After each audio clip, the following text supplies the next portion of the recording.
আসসালামু আলাইকুম প্রিয় ফুটবল ফ্যান্স।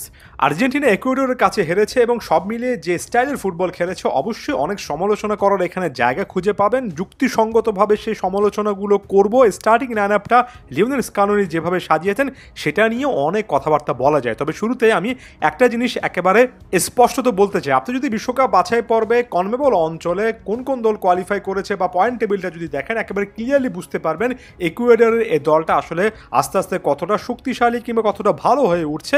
এবং আমি শুধুমাত্র একটা পয়েন্টে এখানে স্পেসিফাই করতে চাই, বিশ্বকাপ বাছাই পর্বে তারা 18টা ম্যাচ খেলেছে, মাত্র 14টা গোল তারা দিতে পেরেছে, কিন্তু মাত্র 5টা গোল কনসিড করেছে। 18টা ম্যাচে তারা মাত্র 5টা গোল কনসিড করেছে, অভাবনীয় একটা অর্জন।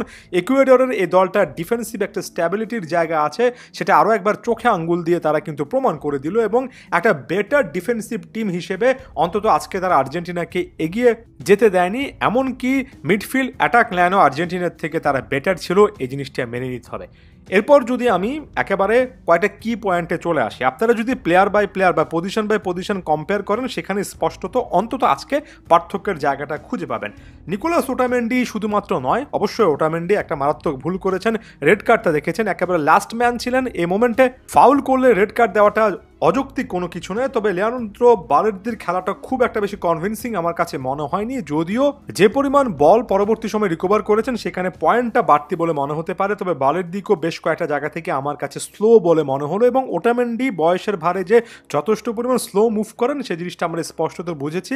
ক্রিস্টিয়ান রোমেরো না থাকলে ওটামেন্ডির খেলাতে একটা নেগেটিভ ইম্প্যাক্টের জায়গা আমি এর আগেও দেখেছি, এটা স্পষ্ট হয়েছে। আপনি যদি একেবারে অপর প্রান্তে চলে গিয়ে কলম্বিয়ার দুজন সেন্টার ব্যাকের পারফরমেন্স দেখেন, অর্ডোনেন্স এবং পাঁচও যে পারফরমেন্স দিয়েছেন অবশ্যই তারা আর্জেন্টিন সেন্টার ব্যাকদেরকে এখানে পেছনে ফেলেছেন। তার চেয়েও বড় কথা, ফুল ব্যাক পজিশনে নিকোলাস তাগলিয়াফিকো তো মারাত্মক ভুল করেছেন, যেখান থেকে পেনাল্টি আর্জেন্টিনা কনসিড করেছে।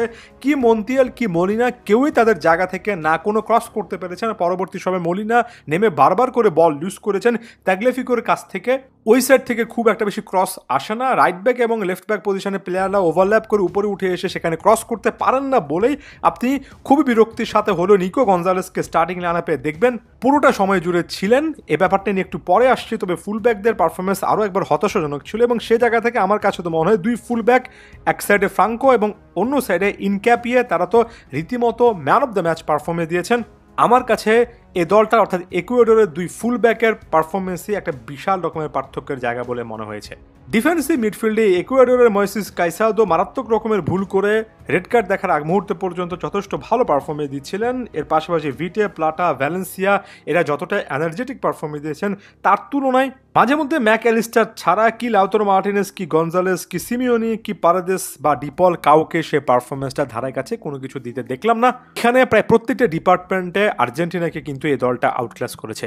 এরপর আমি লিওনেল স্কালোনির সিলেকশনে চলে আসি। হ্যাঁ, আমরা জানি যেহেতু লিওনেল মেসি নেই, একেবারে পিওর একজন নাম্বার 10কে রেখে তাকে ফোকাল পয়েন্টে রেখে খেলতে হবে না এবং ভিন্ন কিছু তিনি অ্যাপ্লাই করতেই পারেন।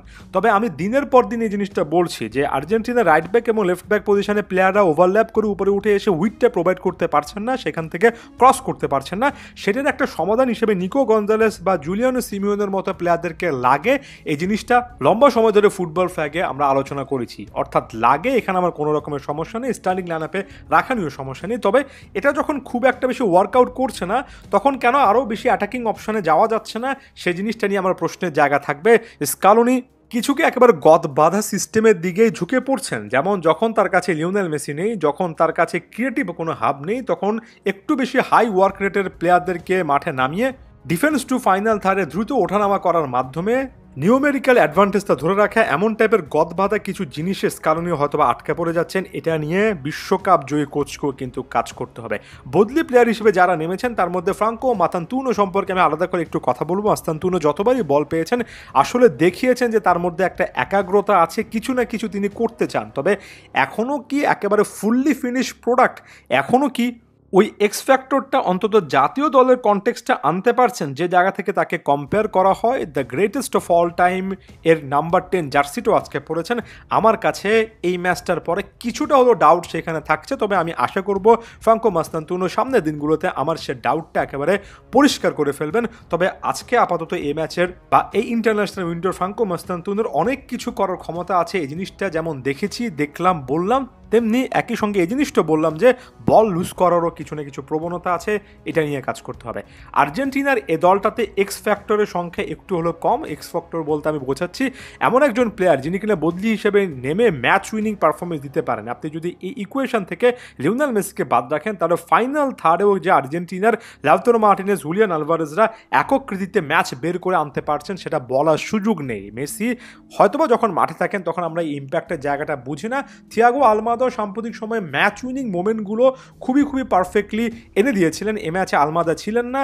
যখন এই ক্রিয়েটিভলি খুবই গিফটেড ফুটবলাররা ছিলেন না তখন বাকি বড় বড় নামরা কিন্তু তাদের দিকে লাইমলাইটটা নেওয়ার সুযোগ পেয়ে খুব একটা কাজে লাগাতে পারেননি। নিকো পাসকে এবারে ইন্টারন্যাশনাল ব্রেকে আমি মিসই করেছি।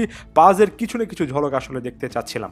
যাওয়ার আগে একটা কথাই বলবো, ডিফেন্সে কয়েকটা সমস্যা, যেমন এ ম্যাচে এমি মার্টিনেজ না থাকলে সমস্যাটা আরও প্রকট হতো।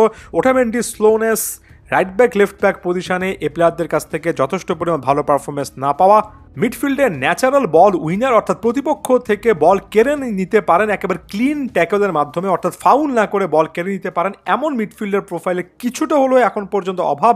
ফাইনাল থার্ডে লিওনেল মেসি, থিয়াগো আলমাদার মতো প্লেয়াররা না থাকলে একের পর এক চান্সেস ক্রিয়েট করা, ইন্ডিভিজুয়াল ব্রিলিয়ান্সের মাধ্যমে কিছু করতে চাওয়া, এই জিনিসগুলো স্পষ্টত দেখা যায়নি। এবং এগুলোই ছোট ছোট ইকুয়েশন যেগুলো লিওনেল স্কালোনিকে আসলে সমাধান করতে হবে। তার হাতে অপশান অনেক বেশি আছে, তবে অনেকগুলো অপশান থাকার মধুর একটা সমস্যা এটা হচ্ছে রাইট কম্বিনেশন রাইট মোমেন্টে পাওয়া যায় না।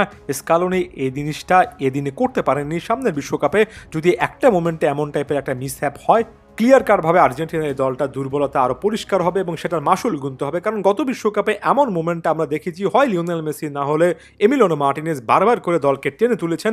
প্রত্যেক সময় একজন দুজনের উপরে এত অতিরিক্ত নির্ভরতা রাখাটা খুব একটা বেশি বুদ্ধিমানের কাজ হবে না।